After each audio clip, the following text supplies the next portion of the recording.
It was just after midnight when I started my drive. The kind of night where the air feels colder than it should, and the highway looks endless in every direction. I had about 3 hours to go before reaching home, and I remember thinking I'd make it easily if I stayed alert. I had a thermos of coffee, the radio low, and the steady hum of the tires on the asphalt keeping me grounded. The highway was nearly empty, just the occasional set of headlights far off in the distance or a pair of taillights vanishing over a hill. I'd been driving for maybe an hour when I noticed something strange up ahead.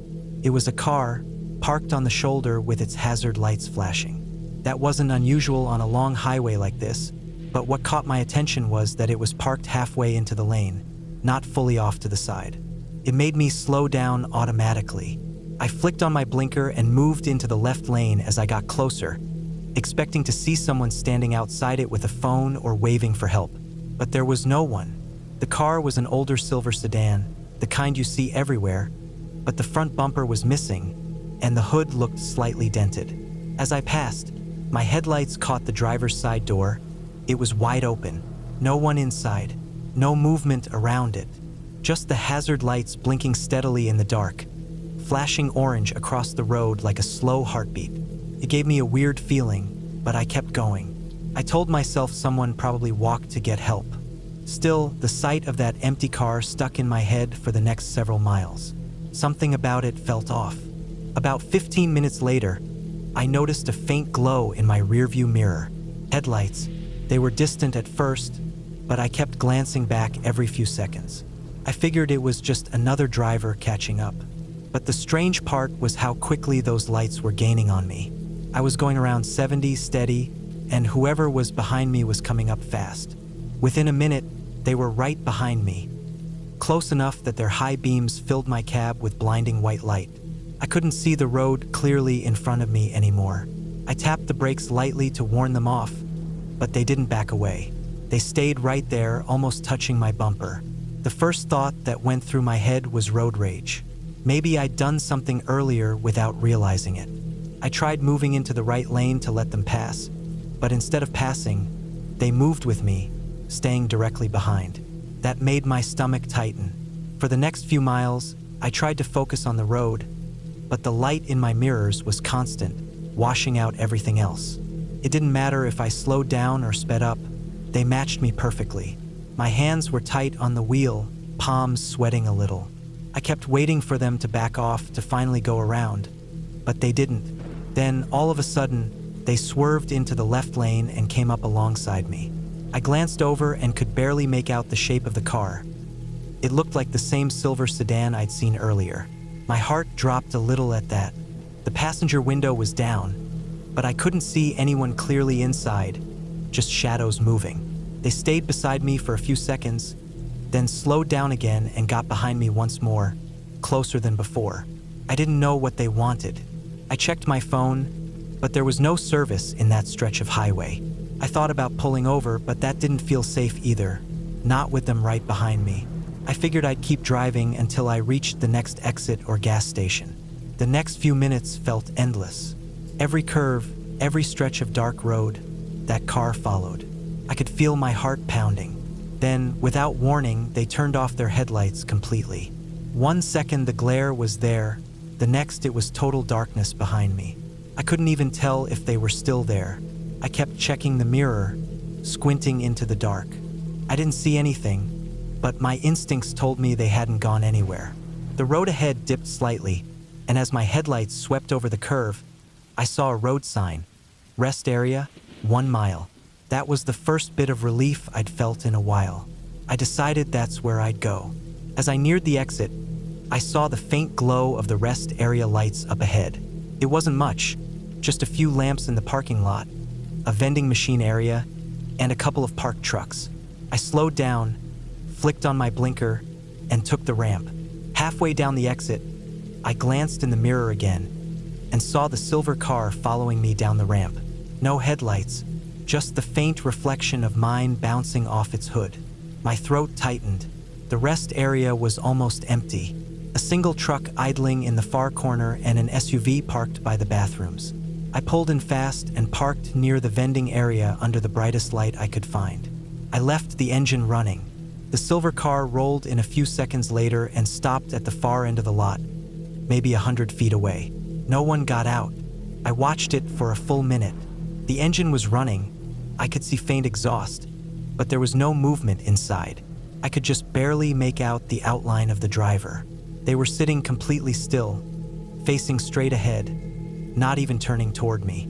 I thought about getting out, maybe going toward the truck to ask for help, but I couldn't bring myself to open the door. Something deep down told me not to. Instead, I turned off my headlights and waited. For several minutes, neither of us moved. Just two vehicles sitting in a silent rest area surrounded by trees and dark highway. My heart was pounding so hard it almost drowned out the sound of my engine. Then, slowly, the silver car's driver door opened. A person stepped out, tall, wearing dark clothes, no visible features in the dim light. They walked around to the passenger side and opened that door too, as if helping someone out. But no one else came out. They stood there for a few seconds, then turned and looked in my direction. Even from that distance, I felt it, a sharp, cold weight settle in my chest. They didn't move closer, didn't wave, didn't say anything. Just stood there, looking straight toward me. After what felt like forever, they got back in the car. The taillights came on and then the headlights. They didn't drive past me or stop again. They just turned around slowly, rolled back toward the exit, and disappeared onto the highway. I stayed parked there for a long time after that. I don't even know how long. When I finally decided to get moving again, the rest area felt even quieter than before, like the world was holding its breath. I merged back onto the highway, checking my mirrors constantly, half expecting those headlights to reappear. But they never did. I drove the rest of the way home in silence, barely breathing until I hit the city limits. I didn't see another silver car that night, or any sign of whoever that was. I never found out what they wanted or why they followed me. Maybe it was just someone messing with me. Maybe something else happened that I'll never understand. A few days later, curiosity got the better of me.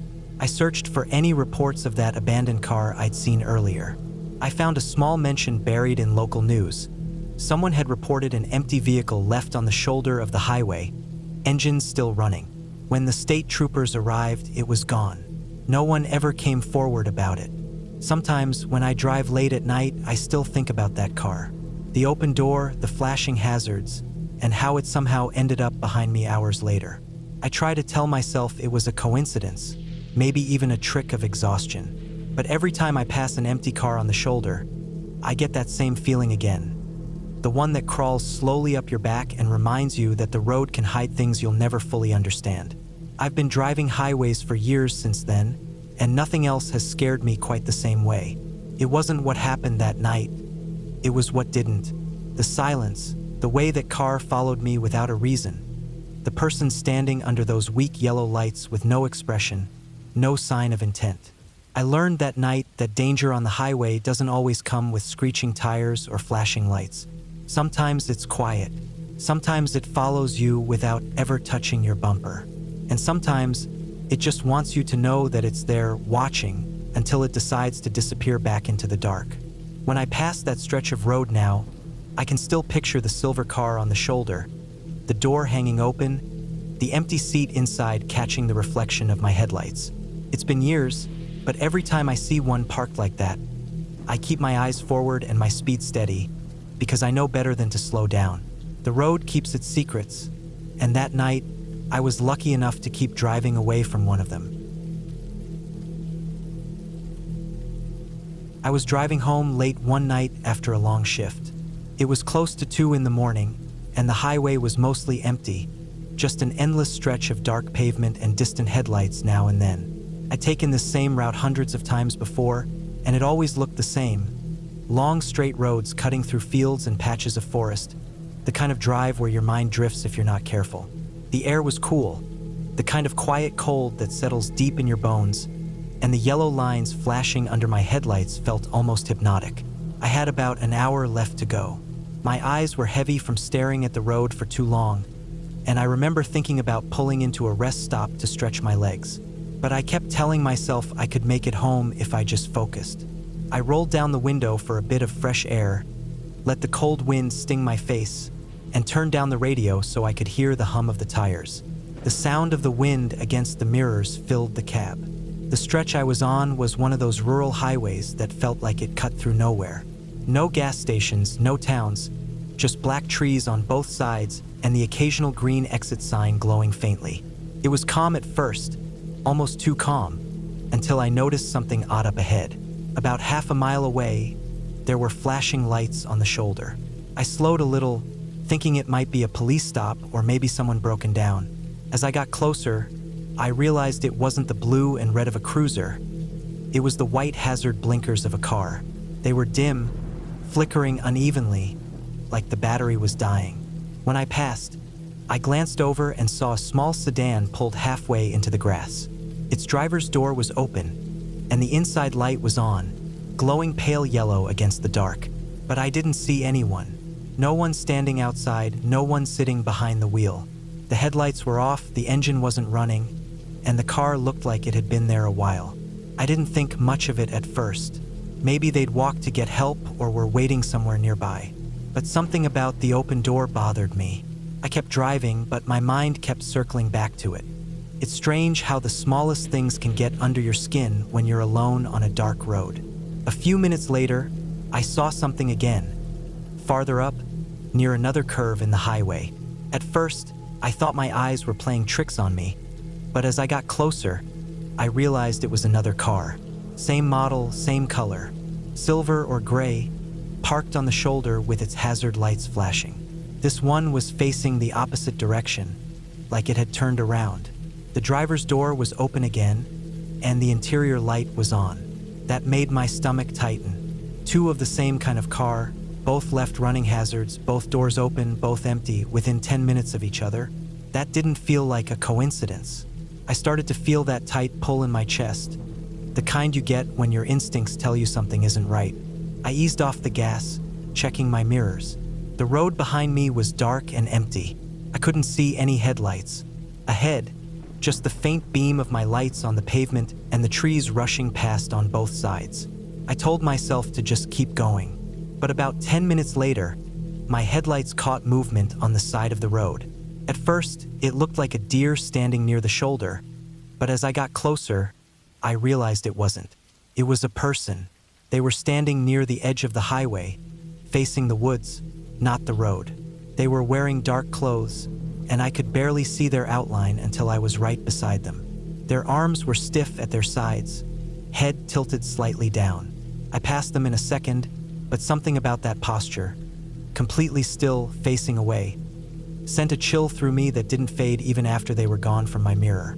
I kept checking behind me to see if they'd moved or turned, but there was nothing, just empty darkness again. The longer I drove, the heavier the air felt inside the car. My heart was racing, though nothing had actually happened, just odd things. But my body was reacting like it knew something was wrong before my brain could make sense of it. Another 20 minutes went by, and I started to feel like I was being watched. It's strange. No cars behind me, no one in sight, but that sense wouldn't go away. I turned the radio back on low, just to have some noise. That helped for a few minutes. Then I saw something that made me grip the wheel tight. Up ahead, on the side of the road, there was a car pulled over again. Same color, same shape. I slowed as I got closer, staring through the windshield. This one had both front doors open. The hazard lights were off. The inside was dark. I passed slowly, eyes scanning the interior. The front seats were empty. I caught a glimpse of something in the back seat. A shape, slumped low, impossible to make out in detail, but I saw movement. Just the smallest shift, like someone ducking or leaning down. That was enough for me. I pressed harder on the gas and put as much distance between me and that car as I could. For the next few miles, I kept checking my mirror every few seconds. The road behind me stayed empty, until suddenly, it wasn't. Headlights appeared in the distance. At first, I didn't think much of it, but they were coming fast. Too fast.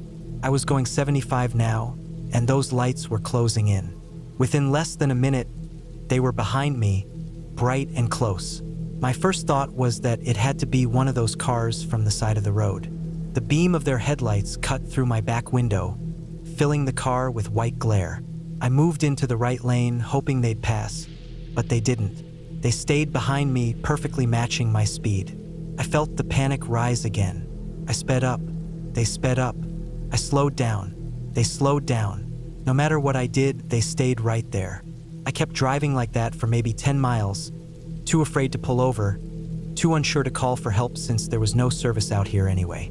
My hands were shaking on the wheel, and I remember feeling this weird mix of adrenaline and disbelief, like I couldn't believe this was actually happening. Then, out of nowhere, they swerved into the passing lane and pulled up beside me. I turned my head just slightly, enough to glance at them. My headlights caught the side of their car. It was silver. I could see the outline of the driver. No details, just a shadowed face turned toward me. They stayed there for a few seconds, then suddenly cut in front of me so close I had to hit the brakes hard to avoid rear-ending them. The tires screeched, the steering wheel shook, and for a moment I thought I was going to lose control. The silver car kept going straight for a few seconds, then swerved sharply onto the shoulder and stopped. I didn't slow down. I didn't even look again. I just pressed the gas to the floor and kept driving until I hit the next town, which must have been 20 miles away. I didn't stop until I saw the lights of a gas station and a few cars parked outside. Only then did I finally pull in. I sat there for a long time with my hands still tight on the wheel, the engine idling. My heart was still racing, and my mouth was dry. I looked behind me, half expecting to see headlights pulling in, but there was nothing. Just a quiet parking lot and the sound of the refrigeration units humming. I stayed there until the sun started to come up, just sitting in the car, trying to calm down. Eventually, I drove home, but the whole time, I couldn't stop replaying what I'd seen. The identical cars, the empty seats, the person standing by the woods, the headlights in my mirror. It's been months since that night, but I still think about it whenever I drive late. I tried searching online for any reports, stolen cars, crashes, anything, but there was nothing, just silence. Sometimes I wonder if it was some kind of setup, like people waiting for someone to stop so they could do God knows what. Other times, I think maybe I just happened to be on that road at the wrong time, and whoever was behind me wasn't after me specifically. But then I remember the way the driver looked at me. Just for a split second, no expression, no sign of anger or fear, just that steady look. And I know there was something deliberate about it. Now, whenever I drive at night, especially down long empty highways, I never stop for anyone. Not for hazards, not for open doors, not for anything. I don't care if it looks like someone needs help. Because sometimes, out there in the dark, you can't tell the difference between someone in trouble and someone waiting for you to be next. And if I ever see a silver car on the shoulder again with its door open, I won't even touch the brakes. I'll keep driving until there are lights, until there are people, until I know I'm far away from whatever that was waiting on the side of that road.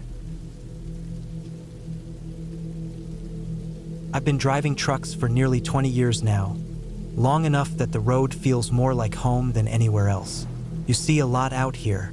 Wrecks, fires, bad weather, people doing things they shouldn't at 80 miles an hour.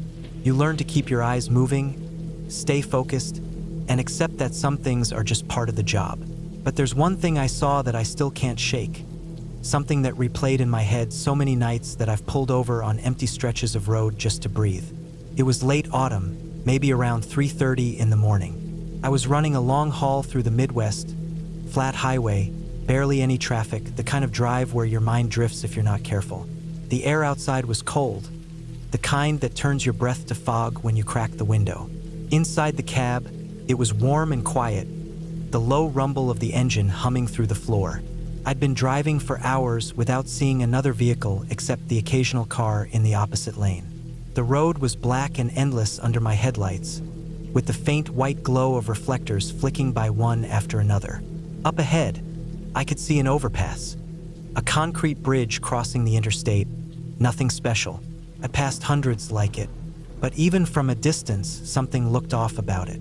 There was movement up there. At first, I thought it was just a sign fluttering in the wind or maybe a bird, but as I got closer, I realized it wasn't. There was a person standing right at the edge of the bridge, facing the highway. The sight hit me so hard that I almost tapped the brakes out of instinct. My mind scrambled to process it. It was so out of place, Someone standing alone on an overpass in the freezing dark, still as a statue. The headlights stretched long shadows across the concrete as I got nearer. They were wearing something dark, I think a jacket or hoodie, and I could see their breath clouding in the air. They weren't moving, just standing on that thin ledge above the lanes, looking down at the road. My first thought was that they were just lost or maybe waiting for someone. But something about the way they were positioned told me otherwise. The way their head tilted slightly forward, the way their hands hung loose by their sides. It wasn't curiosity. It was finality. The distance closed fast. My truck was barreling down the highway at 65 miles an hour, and I remember gripping the wheel tighter, eyes locked on that shape above me. For a few seconds, I hoped they would step back, turn around, do anything but what they were about to do. But then, just as my truck reached the point under the bridge, they moved. It was quick, almost too fast to register, but I saw it clearly. They pushed off the edge and dropped. The image froze in my mind, the way their body fell straight down, arms slightly out, head first toward the center of my lane. There was no time to react. I slammed both feet on the brakes, but a fully loaded rig doesn't stop on a dime. The tires screamed, the trailer fishtailed slightly, and then there was impact. The sound was sickening. A heavy thud followed by something sliding and rolling beneath me. My whole body jerked forward, and for a moment everything went silent except for the rumble of the engine and the hiss of the air brakes. The truck came to a stop a few hundred feet down the road, and I just sat there, frozen. My hands were locked on the wheel. My breathing was uneven, fast and shallow. I didn't want to get out. Every part of me was screaming not to look, not to see what was behind me. But I knew I had to. I grabbed my flashlight, stepped down from the cab, and walked back along the side of the truck. The night was dead quiet except for the ticking of the engine cooling off and the distant sound of a semi coming from miles away. My boots crunched against gravel as I walked slowly, the beam of the flashlight shaking in my hand. The beam hit the concrete and then something else. A shape, crumpled, motionless. I won't describe what I saw in detail, because it's something I wish I could erase from my memory. But it was clear there was nothing anyone could do. The impact had been instant, unavoidable. The body was twisted in a way that didn't seem real, like a mannequin thrown from a height. One shoe was lying several feet away, and there were small bits of glass and metal scattered near where they'd landed. I stood there for a long time, numb, staring at what used to be a person. I kept waiting for something to happen, for them to move, for headlights to appear, for the world to make sense again, but the highway stayed silent and empty. Eventually, I forced myself to walk back to the truck and grab my phone. I called it in, my voice shaking as I tried to explain what had happened. The dispatcher told me to stay put, that someone would be there soon. The minutes after that felt endless. I sat in the cab, staring at my hands. They were trembling. I could still feel the faint vibration of the impact through my body, like it was burned into my bones. I didn't cry. I didn't even think. I just sat there, staring at the highway through the windshield, the overpass looming in the distance like a dark shadow over the road. Eventually, I saw flashing lights. A patrol car pulled up, then another, then an ambulance. The officers taped off the area and started asking questions, but I could barely speak. They told me it wasn't my fault, that there was nothing I could have done. I nodded, but their words felt hollow. They asked me to wait while they handled the scene. I sat on the guardrail, hands in my pockets, staring at the horizon where the first faint light of morning was starting to creep up. The sky turned gray, then pink, and the cold air burned my lungs with every breath. Later, one of the officers told me the person was a man in his 30s. They found a wallet and a note on the bridge. He'd parked his car a few hundred yards away and walked out there alone. I didn't ask what the note said. I didn't want to know. They cleared me to go a few hours later, after statements and photos and paperwork. When I finally got back in the cab and turned the key, the hum of the engine felt strange, too loud, too normal. I pulled back onto the road, and as I passed under that same overpass, I couldn't help but look up. There was nothing there now, just gray concrete and a faint stain on the pavement that the rain would wash away eventually. I kept driving, mile after mile, trying to shake the image from my head. But it stuck. The way he stood there, the way he leaned forward, the split second before he dropped. Every detail burned in perfect clarity. Even now, years later, I still see it sometimes. Whenever I approach an overpass at night, my chest tightens a little. I catch myself scanning the edges, half expecting to see someone standing there. I know it's irrational, but it's automatic now. Every driver who's been through something like that knows it doesn't go away. I've seen bad accidents, cars crushed under trailers, twisted wrecks that don't look like metal anymore, but nothing compares to watching someone choose that. It's not the violence of it that stays with you. It's the silence before it happens. That moment where you realize what you're seeing and there's nothing you can do to stop it. I took a week off after that run. Couldn't sleep. Every time I closed my eyes, I saw him falling. Not fast or slow, just falling like gravity had finally won. I tried to convince myself it wasn't personal, that I just happened to be there, that anyone could have been. But it felt personal. It felt like he had looked down and picked my truck. Like he'd decided that I'd be the one to see it happen. It's been over 5 years now. I still drive the same routes, still pass that stretch of highway sometimes. The bridge looks ordinary again. If you didn't know what happened there, you'd never think twice about it. But every time I see it, I feel a weight settle in my chest. I've learned that out here, the road doesn't care what you've seen. It just keeps stretching on, mile after mile, until the memory fades into the noise of the tires. But some things don't fade completely. They sit quietly in the back of your mind, waiting for another quiet night, another empty stretch of highway, another glimpse of a shadow on an overpass. And when I see one, even if it's just a sign or a trick of the light, my hands always tighten on the wheel, because no matter how many miles I drive, I'll always remember that moment. The stillness before the fall, the sound that followed, and the silence that came after. It's strange to be called a hero for something that, at the time, didn't even feel like a decision. It just happened. It was instinct, maybe a mix of shock and adrenaline, but not something I thought through. I wasn't brave or prepared. I was just driving to work on a quiet Saturday morning, doing what I always did, when something shattered the normal rhythm of my life and stuck in my mind ever since. That morning was calm. The air was cool, the sun not quite up yet, the kind of blue-gray light that makes everything look softer than it really is. The highway stretched ahead of me, empty except for a few distant taillights. My car's heater hummed quietly, and the smell of coffee filled the small space. I was in the middle lane, cruising a little over the speed limit, music low. It was one of those mornings where you feel like the whole world is still asleep, where nothing bad could happen. I remember the road being so smooth that the hum of the tires almost felt hypnotic. I wasn't tired, but my mind was in that blank space between focus and daydreaming. I'd driven that route hundreds of times. Same exits, same billboards, same worn spots on the asphalt. Felt safe. Then I saw the headlights. In my side mirror, they appeared out of nowhere, small at first, then rapidly closing the distance. The car was moving fast, way faster than anything else on the road. I assumed it was some impatient driver in a rush, maybe late for something. I glanced back at the mirror again, and in the few seconds it took me to look, it had already covered the gap between us. It was a small gray coupe.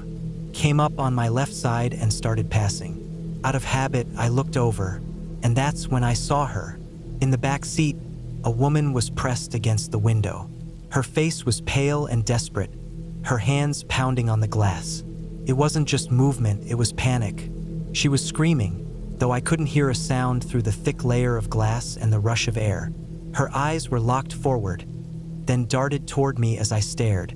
She hit the window again, harder this time, and her mouth formed the word, "Help." For a split second, I thought maybe I was seeing it wrong. Maybe it was some kind of fight or a misunderstanding.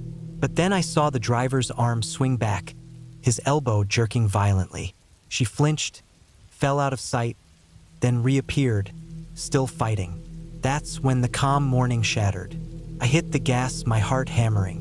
My coffee spilled as I grabbed my phone and dialed 911. The dispatcher answered, but my focus was on the car. It was swerving slightly now, still speeding, weaving through the lanes. I stayed behind it, close enough to keep the plate in sight, but far enough not to cause a crash. I told the dispatcher what I was seeing. A gray coupe, a woman screaming in the back seat, a man hitting her. I read out the plate numbers, the mile markers, everything I could see flashing by. The car didn't slow down. If anything, it got faster. It darted between two semis and nearly clipped one. My stomach was tight the whole time, like I was running a race I didn't sign up for. Every second felt longer than the one before. Then he must have noticed me following. The coupe swerved sharply into my lane and hit the brakes hard. I barely had time to react. My tires screamed against the pavement as I stopped short. For a few seconds, we were both just sitting there. Two cars in the middle of an empty highway at dawn. No sound but the ticking of my engine and my heart beating out of control. I stared at the back of his car. I couldn't see him clearly, but I knew he was watching me through his mirror. I didn't know if he had a gun or if he was about to step out. My whole body was shaking. I didn't move. Then, without warning, he gunned the engine and sped off again. I took the next exit, heart still pounding, parked under the overpass for a moment, breathing hard. My hands were trembling so badly that I almost dropped my phone. The dispatcher was still on the line, asking if I was okay. I told them he was heading north, told them I wasn't done yet. Once his car passed above me, I pulled back onto the ramp and got behind him again. I wasn't letting that woman disappear. The chase went on for miles, 20, maybe 30. The road blurred. My focus narrowed to the red glow of his taillights. Sometimes I lost sight of him behind other cars, but every time I caught up, I'd see flashes of movement in the back seat. She was still there, still alive. The dispatcher stayed with me the whole time, updating me, telling me officers were moving into position. My speedometer hovered around 90. I could feel the tension in my chest, the mix of fear and determination. I didn't think about what might happen if he stopped again or if he crashed. I just kept going. Then, ahead, I saw the faint blue and red flicker of police lights. They were set up near an exit ramp. My chest loosened slightly. The dispatcher told me to slow down and stay behind. I did. The coupe tried to swerve past, but a patrol car cut him off. He jerked the wheel, tires squealing, and came to a stop against the guardrail. I pulled over onto the shoulder and watched everything unfold. The officers rushed out, weapons drawn, voices sharp and commanding. They pulled the man out of the car and threw him onto the ground. He didn't fight. They cuffed him fast. Then they opened the back door and she stumbled out. She looked small, fragile, her face streaked with tears and bruises. An officer draped a blanket around her shoulders. She sat down on the curb, shaking. I sat there for a long time, engine idling, staring at the scene. I didn't feel relief, not right away. I felt empty, drained, like the adrenaline had been wrung out of me. The dispatcher told me it was over, told me I'd done the right thing. I nodded even though they couldn't see me. Then I hung up and just sat there watching the lights flicker against the wet pavement. When I finally drove away, the highway felt different. The calm that used to feel peaceful now felt eerie, hollow. Every car I passed after that, I caught myself looking through their windows, checking the back seats without even thinking. Later, I found out more. The man had kidnapped her, his ex. He'd beaten her before, had restraining orders, police reports, the whole history. That morning, he'd forced her into the car outside her apartment, planning to take her to another state. If I hadn't seen them, there's a good chance no one would have until it was too late. I never met her. I didn't want to. Felt strange, like it wasn't my place. But sometimes I imagine her sitting somewhere, maybe years later, finally safe. Maybe she's moved on, maybe she hasn't. Maybe she remembers the highway, the flashing lights, the car that followed them, the moment everything stopped. People called me a hero online after I shared what happened. They said I saved her life. Maybe that's true. But the truth is, it doesn't feel heroic. Feels haunting. That image of her face against the glass never left me. Every time I drive before sunrise, every time I see headlights in my mirror, I remember that morning. I remember how easily I could have missed it, how one glance changed everything. I still take that same stretch of highway most weekends. The same road, the same faded signs, the same long straightaway where it all started. I can't look at it without feeling that knot in my chest. I can still see her, see the way she hit the window, see the fear that filled the space between us. And maybe people are right. Maybe I did save her life that morning. But when I think about it, it doesn't feel like something to be proud of. It feels like something that opened my eyes to how fragile everything is. How people can vanish right in front of you, how danger can look ordinary until you notice the details. That's the part that sticks with me the most. The realization that the world doesn't always show you its ugliness outright. You have to be paying attention. And that morning, I just happened to be looking. Now, whenever I pass that spot on the highway, I slow down a little, glance at the cars around me, and think about her. I think about how random it all was, how easily it could have gone differently. And sometimes, in the quiet hum of the tires and the endless stretch of road ahead, I wonder if she ever thinks about me too. Not as a hero, but as the stranger who just happened to see her when nobody else did. It's been years since that morning, but I can still picture every second of it like it happened yesterday. The stretch of highway, the empty lanes, the way the sky looked pale and half awake. It all sits in my memory like a photograph I can't throw away. Every time I drive that same route, I think about her. I can see her face against the car window, the panic in her eyes, the soundless plea that never left my mind. And now, knowing what happened after, knowing she went back to him, or at least refused to stand against him, it makes the whole memory heavier somehow. That morning started ordinary. I left the house early because I liked being on the road before sunrise. The air felt cool, damp with fog that clung to the low fields along the highway. My dashboard clock glowed faintly, a little past 6. The road ahead was clear, smooth, and silent except for the hum of tires. I had a coffee in the cup holder, still too hot to drink. Everything felt still, easy. There's something peaceful about those early hours, when you think nothing can go wrong. I remember being somewhere between exits, a long empty stretch, when I first saw the headlights. They appeared in my side mirror, far off at first, then closing the gap faster than made sense. I didn't think much of it. People speed all the time. I stayed in my lane, waiting for it to pass. Within seconds, it was right behind me, then swerving around to the left. As it pulled up beside me, something about it caught my eye, something that made me glance over even though I didn't know why. It was a small gray coupe, old and loud, with tinted windows that caught the dull light. The driver leaned forward, tense, his hands locked on the wheel. But it wasn't him that froze me. It was the shape in the back seat. Pressed against the glass was a woman. Her face was pale, her hair messy, her eyes wild. Her mouth was open, her hands slapping the window again and again.